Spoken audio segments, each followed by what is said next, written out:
journalist Jo Phillips. Jo, we saw there the first church service for the late Queen. Your reflections? Well, I think, as has been said by so many people, it was one of great dignity and solemnity.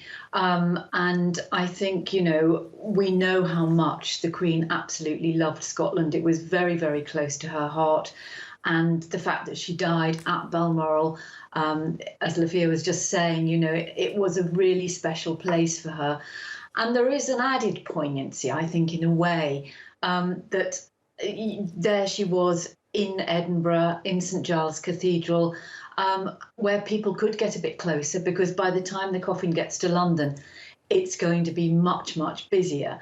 And it did seem to me to be a fantastically solemn occasion. I mean, what we're seeing, and we saw it this morning, if you like, with the King talking in Westminster Hall, it's this whole idea of tradition and all of this pageantry, which is so well rehearsed in this country. But somehow or other, it is the threads that weave the past with the future, and it's the continuity and all of these pageants. And some people might be thinking, well, there's a lot of people wearing odd clothes and going through odd rituals and things, but it's all of that stuff that goes back for such a long time. It's in our folk memory, if you like. Mm-hmm. And I think to a certain extent, one of the reasons that the loss of the Queen is perhaps only now beginning to sink in properly, as I think one of the speakers at the cathedral service today said, that sort of sudden realization, as anyone knows, you see the coffin,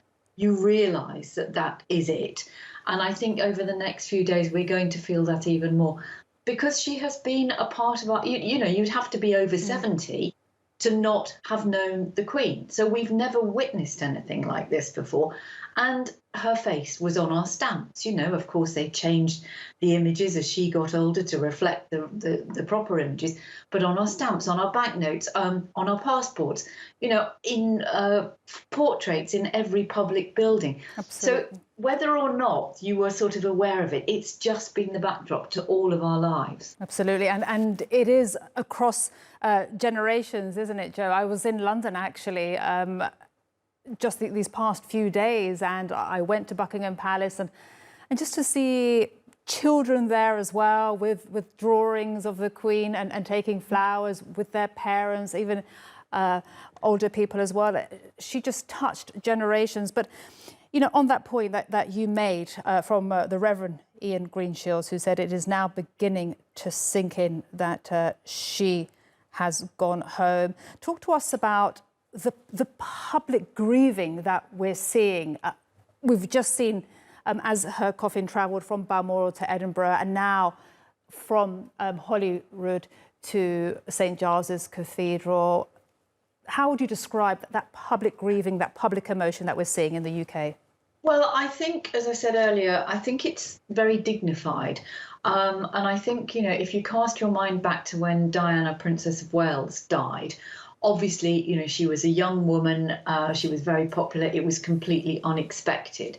But there was an outpouring of public emotion, which wasn't necessarily all about grieving. I think what we've seen with the Queen, and I think, largely from the example of the Queen's children, particularly Charles and Anne, that, they are a family grieving for their mother, as are William and Harry and other members of the royal family grieving for their grandmother.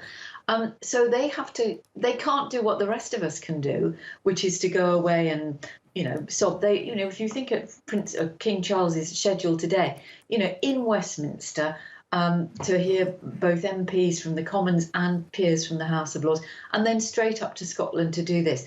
And this will continue, until the Queen's funeral next Monday. So I think that what we're seeing is this example of stoicism, if you like. Mm-hmm. We can see that they're visibly upset, but I think it's the dignity and solemnity.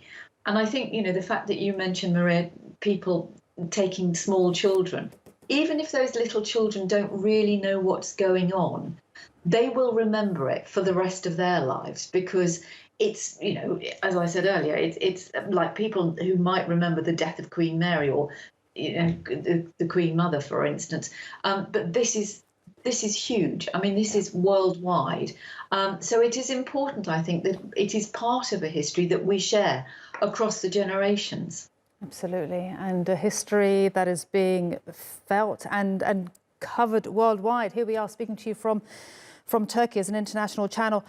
Jo Phillips, thank you so much for being with us on this important day, and also for your patience in this programme and in the last programme. Thank you so much. Appreciate it.